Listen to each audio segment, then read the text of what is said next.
weapons that we're sending to Ukraine. One of the reasons we want to get this war over is exactly that. It's not easy for us to give. You're talking about massive numbers of very powerful weapons. So that's one of the things we'll be talking about. Hopefully they won't need it. Hopefully we'll be able to get the war over with without thinking about tomahawks. I think we're fairly close to that. Yeah, go ahead. Can I say, yeah, please. Just to understand. So for today, of course, we want to finish this war, but the war is another technological war. You don't use just tomahawks. If you want to target a military goal, you need thousands of drones. It goes together with such missiles. Ukraine has such thousands of our production drones, but we don't have tomahawks. That's why we need tomahawks. But United States is a very strong production, and the United States has tomahawks and other missiles, very strong missiles, but they can have our thousands of drones. That's why where we can work together, where we can strengthen American production. And so just so that I understand, so you're suggesting kind of a trade. If President Trump okays Tomahawk missiles to help you launch... Yes, it's about Russia, military goals. It's only about military goals. Right, but then you would authorize some kind of an exchange where... Yes, of course. The US yes, we Ukrainian... have proposition. We have brief proposition with our drones. President Trump, I don't mean to be brokering an arms deal here, but is that something that you would be interested in, Ukrainian drones? We are, yeah, we would. We have a lot of drones right now. We build our own drones, but we also buy drones from others, and they make a very good drone. I mean, drone warfare has really come to the fore over the last couple of years because of this war. I will say, there's nothing like the jets. You know, we knocked out a lot of drones in Israel. We were knocking them out for Israel, and we were doing it with extremely fast and powerful jets, following the drones and knocking the hell out of them. So, it's, you know, we know a lot about the drones, and we know a lot about the great jets, the great ones. The ones, well, and the B-52s, which were totally they were stealth. They were undetectable. So we have a lot of different weapons. And, you know, I have an obligation also, though, to make sure that we're completely stocked up as a country, because you never know what's going to happen. In war and peace, right? You never know what's going to happen. So we're going to be talking about tomahawks, and would much rather have them not need tomahawks. Would much rather have the war be over, to be honest, because, you know, we're in it to get the war over. We're selling a lot of different types of weapon, as you know, to the European Union. We're not in it for that. We're in it to get it over. We're losing thousands of people a week. Thousands of people, Russian, Ukrainian, and mostly soldiers. I mean, mostly soldiers. But we're in it to see that end. And if we can end quickly, and I think we can. I mean, I had a very good talk yesterday. We're going to be talking about it. But I had a very productive talk yesterday with President Putin. We'll see what happens. But the war in the Middle East was far more complicated. We got that one done. And I think we have a good chance. I think President Zelensky wants it done, and I think President Putin wants it done. Now all they have to do is get along a little bit. Can you give us an update on the trade negotiations with China, or perhaps Secretary of Defense? Yeah, I will, and I'm going to let Scott do that. But I think we're doing very well. I think we're getting along with China. China would like to have something. As of this moment, we'll be meeting in a couple of weeks. We'll be meeting in South Korea. You think myself. Will go forward? I think so. It looks like it's going forward. I think so. They want to meet. We like to meet. I have a very good relationship with President Xi, and we're going to see what happens. But, you know, for years we were taken advantage of by China very badly. We were losing hundreds of billions of dollars a year to China. We really built their military, if you think about it. The kind of money that presidents allowed to be lost to China was just insane. And then when I came into office, as you know, I put very severe tariffs. So we took in hundreds of billions of dollars in my first term from China. Biden let that go because it was so much. He let it continue, but he gave all sorts of exceptions. And by the time you looked at it, Scott, I would say it wasn't the same thing. He would give an exception for anything. If you got up and went out to dinner, he'd give you an exception. So it wasn't the same thing. But I put on very serious tariffs. So we took in hundreds of billions of dollars. And then I left office. The election was rigged. I left office, and that was the story. Now I come back, and we are in a very strong position because of tariffs. We're in a very powerful position because of the fact that we have tariffs. If we didn't have tariffs, we would be in a very weak position. We would be in a weakened state. But with tariffs, we've made hundreds of billions of dollars, not only from China, but from others.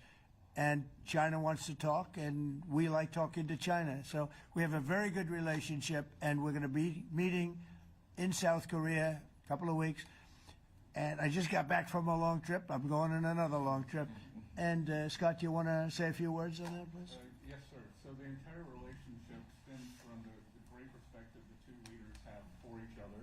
China did a substantial, unprovoked escalation last week. We were unable to get in touch with them. Since then, it's been IMF World Bank Week. They have had working level people here who there have been meetings. The Vice Premier, who is my counterpart, and I will be speaking this evening at around 8:30, 9 o'clock. And then he and I and a delegation will meet in Malaysia probably a week from tomorrow to prepare for the two presidents to meet. So I think that things have de-escalated. We hope that China will show the respect that we have shown them. And I am confident that President Trump, because of his relationship with President Xi, will be able to get things back on a good course. Is the hope for that meeting with you and President Xi some kind of trade deal then, or Could would it be. more Look, I think small we're in a very strong differential? position. I think we're in a very strong position. We're getting, as you know, as of November 1st, I could move it up if I wanted, a 100% tariff over and above what we get now. So that would make it about 157%. And China doesn't want that, and they want to talk, and we're talking. And I think we'll make a deal that will be good for both. I think we will do something. But you have to understand, we never got anything from China. It was a one-way street. For many years, for decades, it was a one-way street. And they became rich because of the United States. And frankly, presidents that, let's be nice, they didn't know. They just didn't know. They didn't understand what was happening to them. But I understood it. I understood it long before I ran for politics. I used to watch in amazement at how stupid our country was, how stupid they were. And we're not stupid anymore. And that includes with the European Union. That includes with Japan and South Korea. All we want to do is be treated fairly. But the fairly is hundreds of billions and even trillions of dollars coming into the United States. And it's our national security is secure because of tariffs. If we didn't have tariffs, we would have no national security. So it's very important. Will you seek China's help in ending the war in Ukraine? Do you need them to put pressure on Russia? I'll be discussing that, but I'd love to see it ended before that. I mean, I think we have a chance of ending the war quickly if flexibility is shown on behalf. And again, we're not losing people. The United States is not. We're not losing people. We're not spending money. We're getting paid for the, ammunition and missiles and everything else that we're sending to the European Union, but to NATO. But it's very similar. If you look at the countries, I mean, it's very similar. And we just made a very fair trade deal with the European Union, and what we wanted, and we made a very good deal with NATO too. They pay for all of this. That's not what we're in this for. We're in it to save thousands of lives every week. Thousands and thousands of lives. That's why we're in it. And I think we have a very good chance of bringing this war to a conclusion. President, and your cabinet has done honestly an excellent job. I think that a lot of people could agree to that. Thank you. I'm speaking as someone who lost my father in a war, so I know the human cost. What would your advice be to American leaders, to world leaders, to neocons, to TV hosts who often speak about conflict in abstract or strategic terms rather than the human cost and the human terms? Look, my only statement is we have to get together. It's a very small group of people. It's the president, and the president. Okay, 3 presidents. And I'm the mediator president. and I'm mediating, not an easy situation. It should be easy, but it's a lot easier when people understand each other, when they get together, and when they like each other. We don't necessarily have that situation as far as like is concerned. Maybe it can turn around, maybe it can, but in the meantime, we'll have them keep a little bit of distance, and we're going to see if we can get it done. This is number 9, okay? This will be number 9 for me. I've solved 8, including the Middle East. I've solved 8. This, I thought, would have been among the easiest. We solved, President Putin mentioned yesterday Armenia, you know, all of the different wars. He said it was amazing because but the big one that he was surprised that we were able to settle was the Middle East. He thought it was incredible. He was very generous in that sense. This should be something we're able to settle, and I think we will be able to settle. Yeah, Brian. Yes, sir. On that note, you will go down as the peacemaker, no doubt, and you will resolve this war. Well, you know, we resolved 8 others. It's funny how people say that. If you get this one, every time I do one, they forget about that one. I solved 8 wars. Go to Rwanda and the Congo, talk about India and Pakistan, look at Thailand, look at all of the wars that we solved. And every time I solve one, they say, if you solve the next one, you're going to get the Nobel Prize. I didn't get a Nobel Prize. Somebody got it who's a very nice woman, very nice. I don't know who she is, but she was very generous. So I don't care about all that stuff. I just care about saving lives. But this will be number 9. But every time I solve one, they said, sir, if you solve one more, you're going to be known as a peacekeeper. So to the best of my knowledge, we've never had a president that solved one war. Not one war. Bush started a war. A lot of them start wars, but they don't solve the wars. They don't settle them. And especially when they have nothing to do with us. I saw almost, I guess, just about all of these wars had nothing to do with us. But I saved tens of millions of lives. The Prime Minister of Pakistan said, I saved millions of lives in interceding on Pakistan, and you look at Pakistan and India as an example. That would have been a bad one, 2 nuclear nations, right? So I say this, this is pretty much the last one, although I do understand that Pakistan attacked, or there is an attack going on with Afghanistan.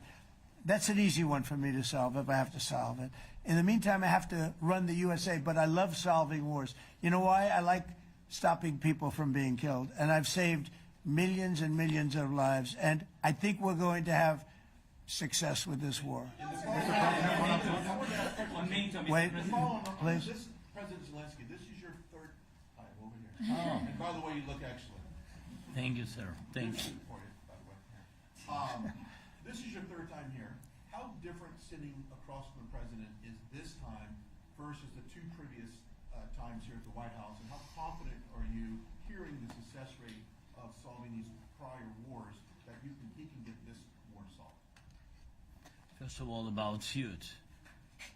The same suit because the same president. It's very simple. The next president will have another suit. Yes. About our relations with President Trump, I think we have important dialogues, and I think we begin to understand each other. Yes, and I know that President is briefed very well about situation in the battlefield, and he knows a lot what's going on the battlefield in Ukraine, and I think it really helps. When you know a lot of things, a lot of details about one or another war, it helps a lot. But we are still in a war, and I hope we can manage. You are being clear It's that there are some important. countries that are not meeting their commitment.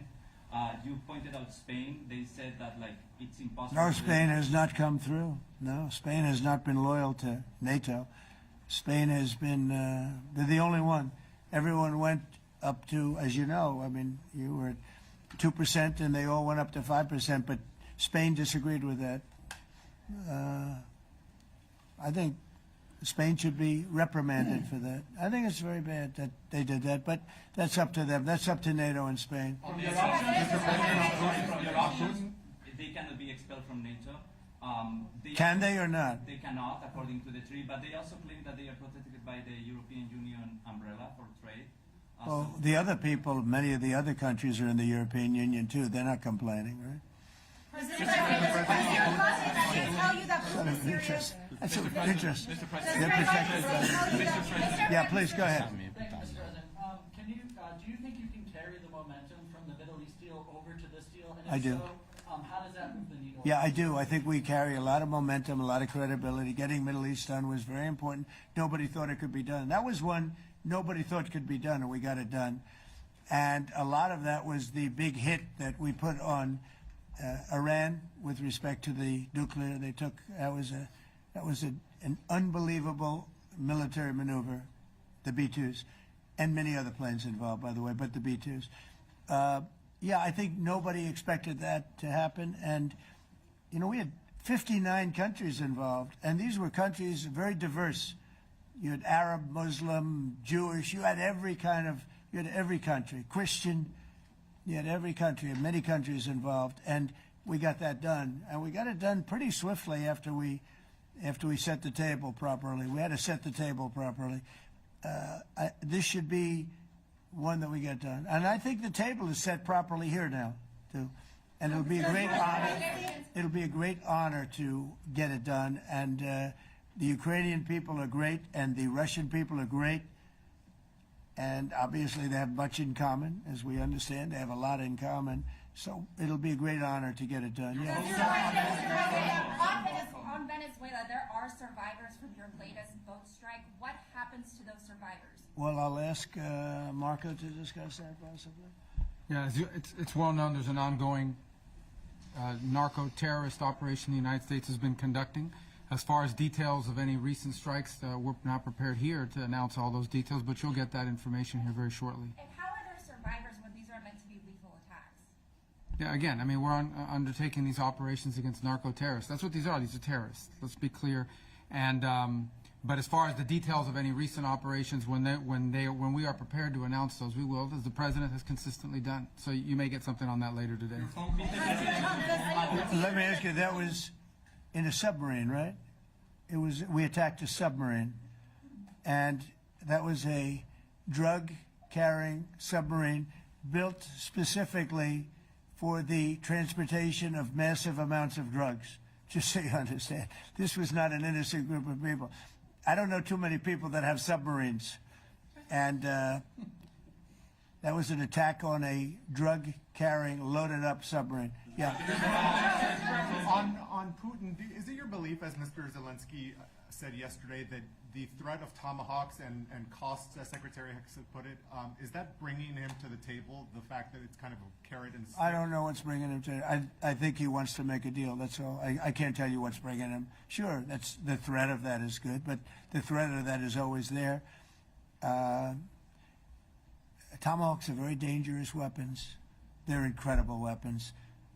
If you like warfare, it's one of the most accurate. You know, we hit 30 Tomahawks in Iran after the B-2s did their damage. We sort of gave it a little capper with 30 Tomahawks from a submarine, quite far away actually, but they're an amazing weapon. They're a very powerful weapon, but they're a very dangerous weapon, and it could mean big, escalation. It could mean a lot of bad things can happen. Tomahawks are a big deal, but one thing I have to say, we want Tomahawks also. We don't want to be giving away things that we need to protect our country.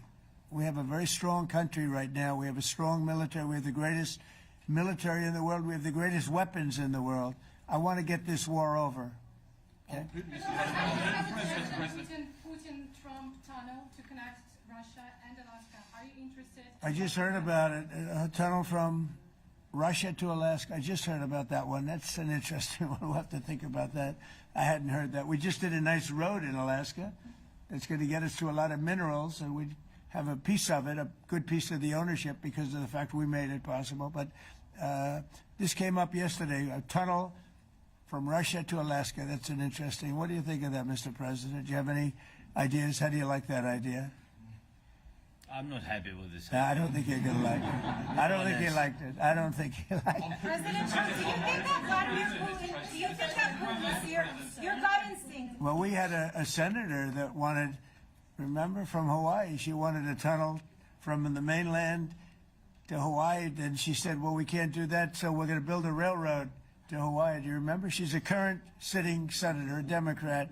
She wants a railroad to go to Hawaii, right? You know who that is, right? She's another beauty. President Trump, your gut instinct. Yeah, please. On your meeting with Putin, aren't you concerned that maybe the Russian president is trying to buy himself more time? Yeah, I am. But, you know, I've been played all my life by the best of them. And I came out really well. So it's possible, yeah, a little time. Is your gut instinct it's all right. But I think that I'm pretty good at this stuff. I think that he wants to make a deal. I made 8 of them. I'm going to make a 9th. I think he wants to make a deal. Well, I think that he should have won the war in a week. Yeah, I do think. And if we didn't give the anti-tank missiles, as you know, the javelins they call them, they got stuck in the mud. They would have been in Kiev very quickly. They were heading to Kiev. So, you know, in war, you have a lot of luck, too. You know, weather has won war, and the cold and the heat and all things take place in war. But that was a very interesting moment when the tanks started rolling and some brilliant general said, let's go through the mud instead of going down the highway, right? So they got a little bit lucky. But you know where they really got lucky? I gave javelins. That wasn't given by Barack Hussein Obama. He gave them sheets. You know, there's a statement. Obama gave them sheets, and I gave them the javelins. And the javelins are a devastating weapon. And that wasn't given by Obama. That was given by, because at the time it was Obama. That was given by me. So it was like one of those things. And you had hundreds of them. They're a devastating weapon. We have a lot of devastating weapons. I'd rather not use them. But that was a big moment. You know, when the tanks got stuck, they got stuck. And call it luck or call it talent. I'm not sure what you'd call it, but it was a big moment in time. Do you think Democrats can give you credit? Do you think Democrats can give you credit when you finally end this war, like they did with the war in the Middle East? And I think right now the Democrats are really damaged, mentally damaged. They want to take $1.5 trillion with a T, $1 trillion and give it to people that invaded our country. They came into our country illegally from prisons, from mental institutions, gang members. They want to give them health care and take it away from our citizens. We're not going to do that. $1.5 trillion they want to destroy. They want to destroy our health care system. We're not going to let that happen. CIA operations in Venezuela as part of Well, I wouldn't say that, but some interesting things are happening around the world, I'll say that. Mr. President, it has been reported that Maduro offered everything in his country, all the natural resources. He even recorded a message to you in English recently, offering mediation. What should we do in order to stop that? He has offered everything. He's offered everything. You're right. You know why? Because he doesn't want to fuck around with the United States. Thank you, everybody. Thank you. Thank you, President. Thank you, everybody. Thank you, guys. Thanks, guys. Let's go. Start moving. Thank you, guys. Let's go. Thank you, guys. Thanks, guys. Thank you, press. Thank you, press. Thanks, President Trump. Thank you, Peter. You go. Good job. Thank you, guys. Thank you, press. I don't know. Join us if you'd like.